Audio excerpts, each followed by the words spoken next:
Hi, magandang araw po sa inyong lahat for our third reading for the day. Tingnan po natin kung ano naman po ang makikita natin sa third reading of the day today, no?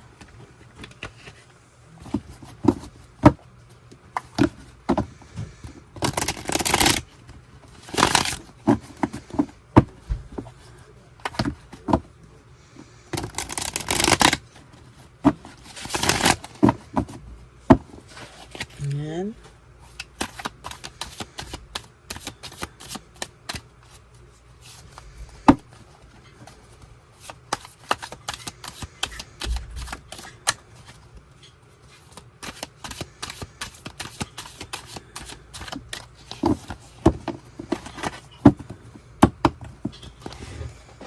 Okay. Pili po tayo ng 10. 1,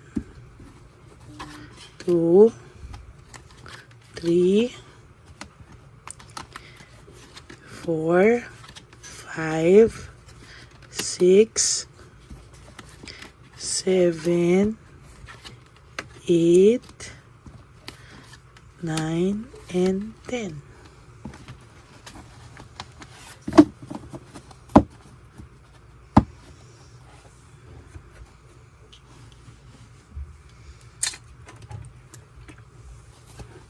Okay.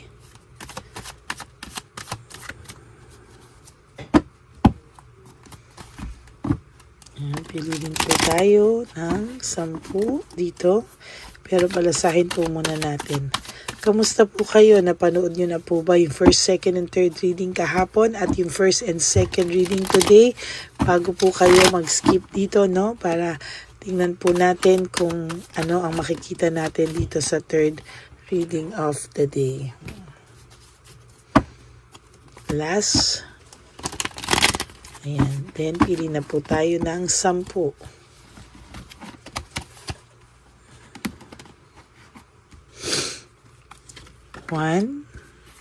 2, 3, 4, 5, 6, 7, 8, 9, and 10.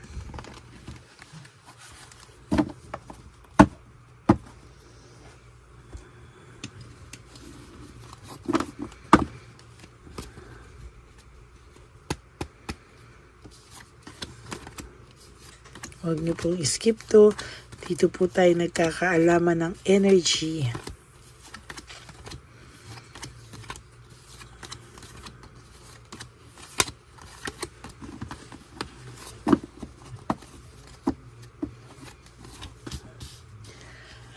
Avoidance and fear of change. Sa totoo lang po, ang person na ito ay may takot. Marami po siyang takot. At sa totoo lang po, takot po siyang makita mo at takot po siyang malaman mo kung ano po ang talagang nararamdaman niya para sa iyo, no? Kaya po kabaliktaran ang pinapakita niya dahil takot po siyang malaman mo kung ano po ang totoong nararamdaman niya sa iyo, no? Yan. So sa nakikita ko po dito, wala ka na pong pupuntahan na mas worse pa sa sitwasyon na nasasaktan ka ngayon.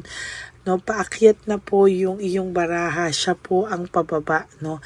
Only upwards can't get worse, meaning hindi ka na po makakaramdam pa ng mas masasakit pa po kaysa sa nangyari sa iyo dito.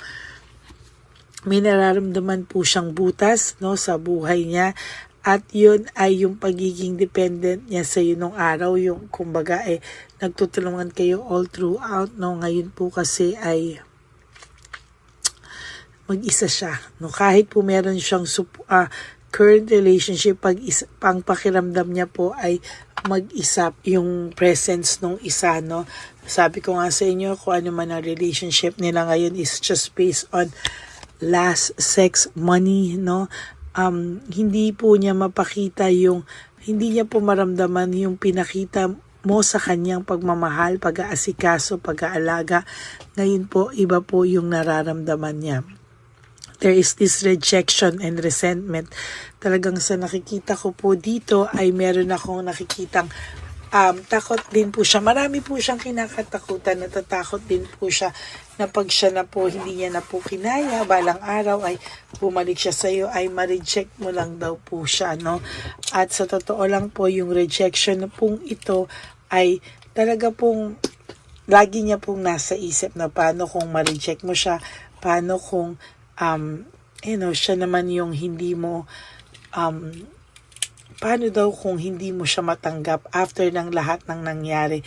Dahil alam naman po niya talaga na naging loko-loko siya and masakit po sa kanya lahat din naman sa ngayon, pero hindi po kasi siya umaaksyon, ano.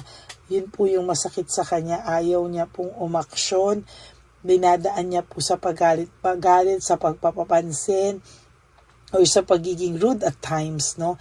Paano ka naman po, paano mo naman po siya aanuhin nun pagkaganyan na hindi mo po alam kung kung nasaan ka ngayon, kung ano po yung nasa loob mo, no? To be honest with you, hindi mo alam, no? Kung ano po yung kung ano yung sasapitin mo. Talagang naiintindihan kita kasi sa ngayon hindi niya po talaga pinapakita kung ano po ba talaga ang gusto niyang mangyari sa inyo. And as a matter of fact, ang hirap naman po ng ganyang sitwasyon na hindi niya po alam at hindi niya po sasabihin sa iyo kung ano po talaga ang gusto niyang mangyari sa inyong dalawa.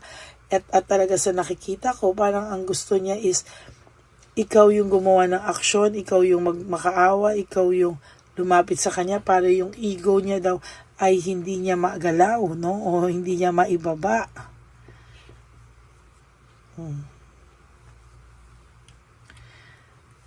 Hindi po tama yun na ganun ang maging reaksyon niya sa iyo o ganun yung kanyang i-demand sa iyo, no? Bakit? Kasi sa totoo lang po, mas mahihirapan ka pa sa susunod na mga panahon kung sa totoo lang po, kung ito po ay pagbibigyan mo, ito-tolerate mo, hindi mo siya dededmahin at ikaw ang hahabol, talagang sa nakikita ko po sa inyo, masasaktan ka lang po, no? Kasi, pagka gumagawa ka ng bagay na ikakasakit mo, no? Ikaw ang magsasuffer po niyan sa totoo lang, no? Kaya, sinasabi ko po sa iyo na mas maganda po, no, na mas maganda po na dedmahin mo muna to at turuan mo po siya ng leksyon. There's lack of resources, very unstable. No, sa nakikita ko po ngayon sa iyo ay meron po akong nakikita dito na may problema rin po siya, struggling siya, no? Nagsustruggle po siya sa resources or natatakot din po siya maybe mawala ng work or mawala ng pagkakakitaan, no? Kaya hindi niya rin po mabitaw-bitawan yung isang karelasyon niya, no? Kahit yung may current relationship siya kasi natatakot siyang pulutin sa kung saan lang. Although, hindi rin naman po niya nararamdaman talaga yung relationship na tinatawag, yung totoong relationship na tinatawag, no? Sa totoo lang po, pagiging careless kasi ang ginawa niya sa buhay niya, no? Naging sobrang careless siya, hindi niya po sineryoso yung mga bagay-bagay. Kaya ngayon po, siya po ay stressed out, burnout, and restlessness. Sa totoo lang, hindi niya po alam kung ano po ang gagawin niya sa mga oras na ito, no? Nahihirapan po siya, and most of the time, ang pakiramdam po ng taong to ay bibigay na lang siya one of these days sa talagang pag-iisip at pagod, no? Ay, hindi niya po kasi alam bakit daw hindi niya kayang mag-risk sa ngayon. Hindi niya raw kayang ibaba kung ano man yung pride. Kasi pakiramdam niya po, yan na lang po ang meron siya, no? Ang pakiramdam niya po is somehow, yan na lang ang natitira daw sa kanya. Kaya pinapanindigan na lang niya yung pagiging, kunwari greedy niya, yung pagiging ma-pride niya, yung pagiging rude niya. Kasi yun na rin naman daw ang naging tingin sa kanya ng mga tao, no? Kaya, gano'n na lang daw ang paninindigan niya, no? Ayan, no? Nagsasuffer din naman po siya, sabi ko nga sa second na reading natin, nasasaktan din siya, o nag-grieve din siya sa pagkawala mo, pero nagsi-self-pity din siya at times, pero nagagalit-galitan siya, no? Kasi pakiramdam niya rin sa relationship niya ngayon, mag-isa siya, no? Ang pakiramdam niya rin ngayon is somehow pagod na pagod pa siya sa buhay niya. Yan, no? There is gossip here, no? Isolation. Parang ang pakiramdam niya po talaga is somehow ina-isolate niya yung sarili niya sa lahat ng tao ngayon. Dahil pakiramdam niya pagod na pagod siya sa mga tao ngayon. No? Although nag-iisip-isip to, there's clarity, there's sharp mind. Iniisip niya po, kamusta ka ba? No? Ano na ba ang sitwasyon niyo? Ano na ba ang pakiramdam mo towards him or towards her? Talagang iniisip niya po na sana daw ay hindi ka pa rin mag-move on totally from him or from her, no? Stress out talaga siya. Stress out and burnout. Last card niya dito is stress out and burnout. Talagang stress po ang taong ito. Hindi mo lang po talaga nakikita, no? Sa panahon ngayon, talagang hindi niya rin po alam. Aburidong-aburido to actually, no? Siya po mismo yung may kasalanan bakit siya aburido, no? Ang dami pong malas na nangyayari sa kanya. High level of scrutiny, no? Hindi niya na po alam kung ano ang gagawin niya. Sa totoo lang po, hindi niya po alam ano po ang mga naglalaglagan dito. Wala naman akong kasama. No? So, hindi niya po alam kung ano po yung gagawin niya. So, ang ginagawa na lang niya is to isolate him or herself from all of this. Kahit ano pong gawin niya, hard work pagdibdib sa mga bagay-bagay na hindi niya kailangan gawin or gagawin niya man or hindi, wala po siyang gana actually, no? Sa nakikita ko dito, talagang wala siyang motivation because distraction, lack of rewards. Distracted po ang taong ito, and to be honest, distracted po siya sa mga oras na to. There is this financial struggles, no, lack of rewards, wala siyang blessings masyado na dumarating, and kumbaga sa blessings ay makunat or malabo, no? Wala po talagang dumadating sa kanya sa mga oras na to. Naging selfish kasi siya, hindi niya po inisip yung mga mangyayari muna, no? Hindi niya po inisip kung ano po yung mga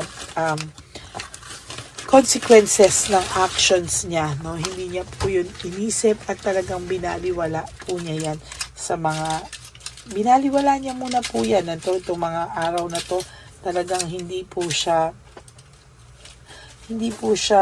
umaaksyon, no? Wala, deadma po siya sa lahat, at talagang sa nakikita ko po ay talagang sa ngayon po ay parang hirap po siya. Ayaw niya pong gumalaw, ayaw niya pong umaksyon, parang pinapanindigan niya pa po yung ganyan, you know? So somehow talagang siya po ang makakaramdam yung mga consequences na yan sa mga susunod lalo na panahon sa buhay niya, no? Mahihirapan po siya lalo harapin ang mga bagay-bagay dahil hindi niya po ito inaayos, hindi niya po dinidibdib, and somehow ay talagang pukpukan po yung kanyang pakiramdam niya talaga, yung burden, ano, sa lahat ng bagay. Dati may karamay siya, ngayon mag-isa siya. Dati hindi pa siya magsalita sa iyo, solve na yung problema niya. Ngayon mag-isa niya pong sasaluhin, ano. There is this pinapakita niya lang na nakatayo pa rin siya kahit na siya ay pagod na pakiramdam niya po ay kinakaya niya pa rin. There's tension and broken communication between him or her, no, between their partners. At sinasabi ko po sa iyo, lalo na po, no, magiging maganda po ang takbo sa iyo ng gulong ng palad mo sa mga susunod na panahon, samantalang siya ay pabagsak po, no. So ano kayo, hindi kayo magkatagpo, ikaw pag ganon, siya naman pag ganon, so pag ganon kayo. Yan po, no? So that's it for your third and final reading for today. Pakiramdam niya mag-isa pa din siya kahit na may current relationship siya. Hindi niya makuha yung same support na nakuha niya sa'yo before, and hindi niya po yun akalain na mararamdaman niya, no, na parang siyang mag-isa kahit po siya ay nasa relationship sa ngayon. Maybe this is just also a consequence ng kanyang mga actions, kaya ganyan po ang nangyari sa kanya. So that's it, no? I hope na may nakuha po kayong mensahe dito sa ating third reading, but again, it's really God's will, and this is just a guidance and an entertainment for you and a guidance for you, pero God's will pa rin po, at tandaan nyo po na ang buhay nyo po ay based pa rin sa pagdadasal nyo po sa ating Panginoon. Okay, for those of you who would like to have a private reading with me, you can message me po at Lady Lee Elena, that's LADYLY Elena. Nasa dulo po yan ng ating video, dyan nyo po ako makokontak. That's my only official and legit FB account. Yan. Maraming salamat po sa inyong lahat. And I hope na no skipping of ads po. And for those of you who would like to give me a super thanks for this video, I would really be grateful. Dahil po maisasama po natin yan sa ating One Love a Day. Magbibigay po tayo sa mga street elderly, no, dun sa mga matatanda na nasa kalye pa, nagtatrabaho pa, or maybe naglilimos. Tingnan natin, no, yung instinct and God's will kung saan po tayo dadali na matatanda. Yun po ang gusto kong makita at mabigyan. Okay?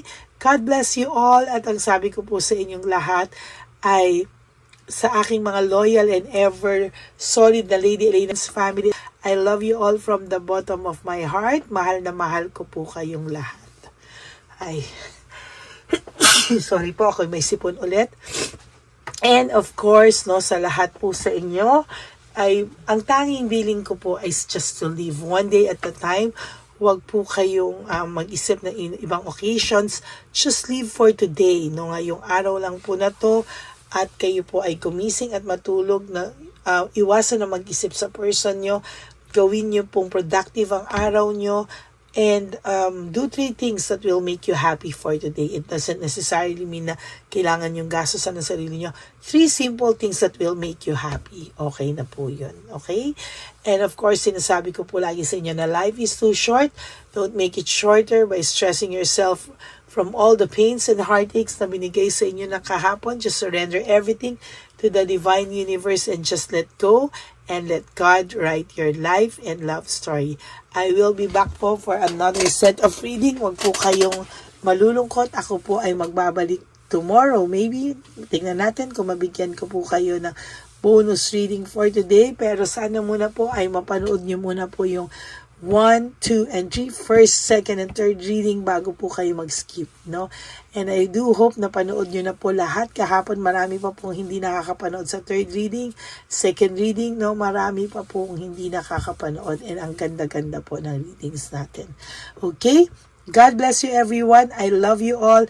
And sabi ko nga po is, be happy, no? Huwag nyo pong stressin yung sarili nyo. Just be happy for today. Have a happy heart. No, tanggalin niyo po ang stress. Good vibes lang po tayo. I love you all, and I will be back for another set of reading. Bye! God bless you. Enjoy your day po.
Papa Jesus. Ito sa'yo. Ito pa no. Go ahead. Pera. Wala na, that's it. Ito po pera. Ito pa pera, oh. Bigay yan ni Papa Jesus. Pakain mo yan, ha? Jesus yan. Bigay. Wala ka ng pera dyan, ha? Okay lang kami, okay lang kami. Para sa iyo yan, para sa iyo. Naman yan ang isip niya. Pagkain mo yan, ha? Saan ka pa? Bye-bye. Yung pagkain mo, kunin mo. Isang ulis dito. Kayo bang hawakan muna po ito? Bakit? Lagay mo lang po dito. Pati po. Aga po, may bibigay lang po kami sa'yo. Bigay po ni Papa Jesus. Yan, para po sa'yo yan. Ingat po.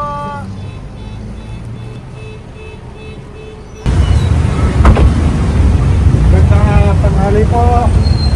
Bibigay po si Papa Jesus sa inyo. Salamat po. Salamat po. Ito po. Salamat po. Tigisa po kayo sa Pampaw. Thank you po.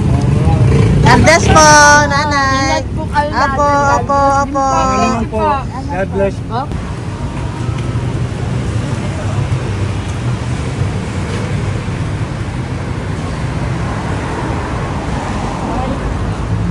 Bigay po ni Papa Jesus sa inyo.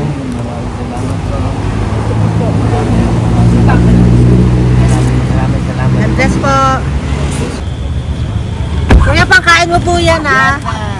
Kain ka ba nandyan? Po, hindi po. Dito po, nanatimbahan po. Ah! Sa Music Ministry. Doon ka nakapwesto. Opo. Sige po, Sige po, labay po. God bless po. Ingat.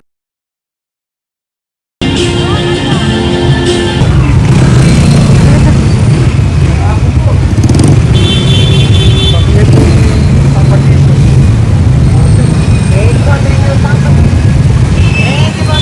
Thank you po, bye po. Meron pa eh. Yo, bigay po ni Papa Jesus. Salamat po. Yun.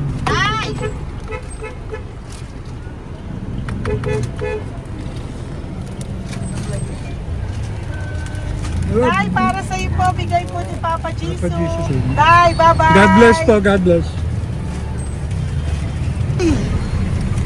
Para sa'yo po, bigay po ni Papa Jesus. Ayan po, bigay po yan sa'yo ni Papa Jesus. Thank you po. Amen.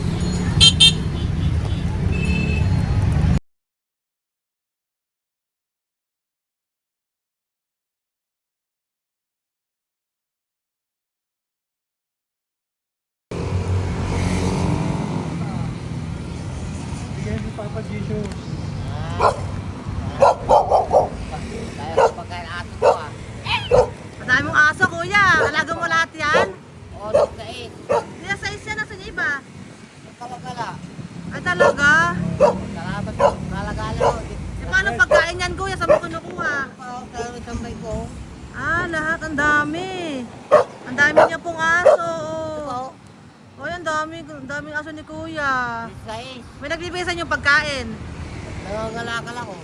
Okay po. Tapos, Hayaan mo kuya, pag nadaan ako, bibigyan kita ng dog food dito, ha? oo. Dito ka lang ba lagi? Dito ako natutulog. Okay po, sige. Okay po. Marami din akong aso sa bahay, eh. Salamat po. Okay po. Isa. Kuya, pangkain mo yan, kuya.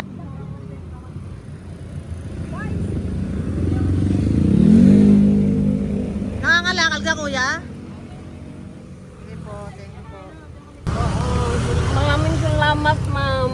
May pagkain ka, nanay. Sa hirap ng buhay ngayon. Ba't nandito ka, nay? Tagasan ka ba? Yung arthritis ang sakit ko eh. Tagasan ka ba, nay? Sa plado eh. Sa Pladway. Oo. Okay po.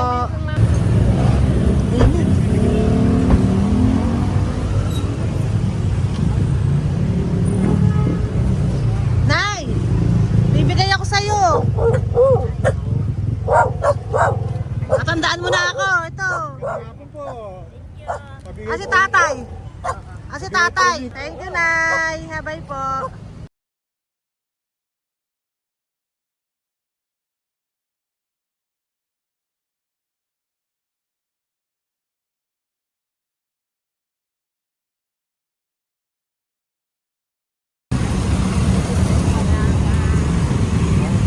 God bless, Tay. Thank you po. Pabigay po. Ay, bigay po ni Papa Jesus. Salamat po. Bigay po ni Papa Salamat po, Jesus. ate. Ito po, oh. Salamat po. Bigay po ni Papa Jesus. Ito pa po. Salamat po, tay. Salamat po, tita. Bye-bye po. Maraming po salamat. Kayo, ate. Opo, ingat po kayo. Taga saan po kayo? Taga Tayabas, Quezon po kami. Mga aita po kami sa Quezon, mga katutubo. Ah, sige. Ingat po. God bless.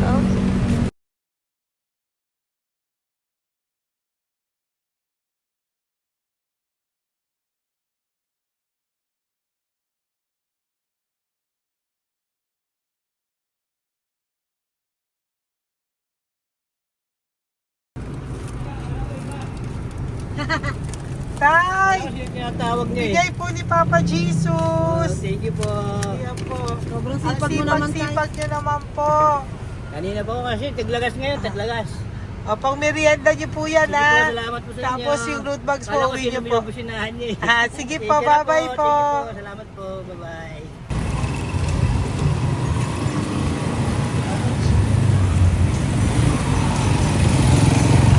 Brother. Basta. Pabigay ni Papa Jesus. Sa iyo. Ang kaya mo yan, ba't hindi ka makatayo? Na ano ka? Ah, okay. Sige, bye-bye. Hello po. Para sa inyo po, bigay ni Papa Jesus. Thank you very much. Sige po, bye-bye po. God bless you. Tay, magandang hapon po. Bigay po ni Papa Jesus. Ito pa po, Tay. Para sa inyo po. Bye-bye po.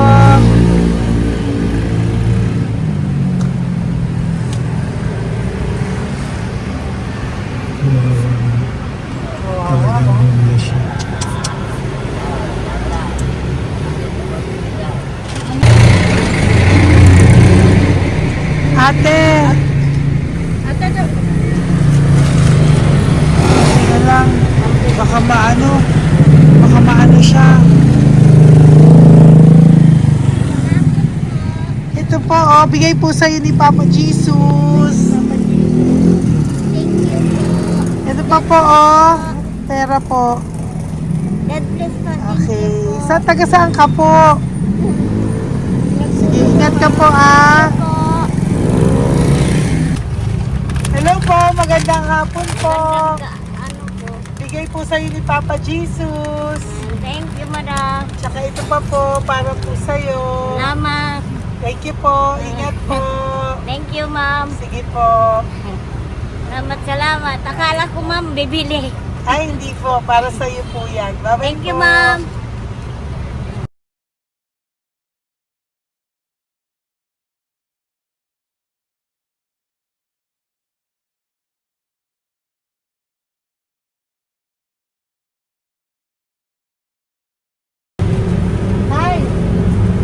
Hirap na hirap. Bibigay po ako ng uso. Hirap na hirap Dito siya. po tayo, dito sa kabila. Ano mo siya, lies pa yan. Kawawa naman. Tay, magandang araw po. Oh, Lord. Bigay po ni Papa Jesus. Ay, ito po, anong pandagdag po? Ang dagdag po, bigay po ni Papa Jesus. Thank you po. Thank you po, Kawawa naman. Diyos ko, hindi na siya makaano ko.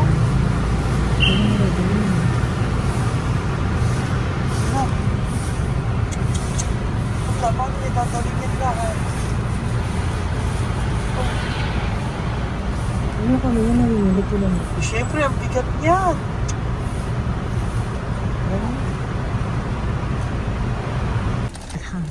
Kaya, bigay sa'yo ni Papa Jesus. Thank you po, ma'am. Ay, yung palinis po, ma'am. Hindi na po, okay na Thank you po. po. Ito po. Thank you ma'am. po. Thank you, sir.